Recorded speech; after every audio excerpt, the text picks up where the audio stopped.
Aikari a itura ria Kimunyu metiagira gwetanio na mucii kwa mutongoria wa bururi ni gukorwo itura riri ria Kimunyu ririganite na itura ria Icaweri mucii kwa mutongoria Uhuru Muigai wa Kenyatta. Uhuru ni ageretie muno president ni tondu barabara ni yathi na mbere guthia gituthondekagira no thina yatu naguo muno tariu ni itura riakwa uhoro wa network thimu ndungiaria nayo no utindio gicarire ni itura kuria aingi ni arimi no ni undu wa uria rikuhiriirie barabara nene ya Thika ene migunda ino makienderia itanga iria iraka nyumba cina riri igacoka ikendio. Nimendetie migunda ya wega koma nyumba ofu ichi ndiona tari thina wi Kiambu tondu handu ha kurima migunda ino ni miega na kurima na we are wasting ngwije ntura waste migunda tondu twakiendia twakama nyumba ri tukarima.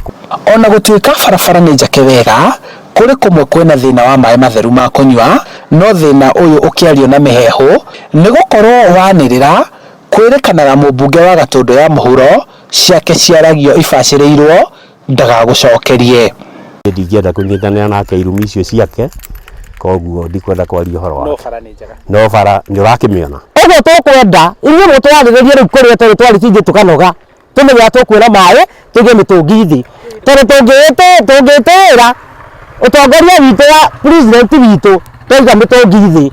Aikari mari na mwihoko wa gukora na gutherema makiria no marauga njohi ni umwe wa mirigo iria imarituheire kahinda-ini gaka. Njohi no rigo tondu ukaga kinyago wikuo tutingeiga tuge ndiri kuo ni guka yukaga gutiri maragiciara maciara no maranyua gutiri mundu uciaraga riu twahorerire na tukiiganira tondu ragiciara nau na mundu uciara guti.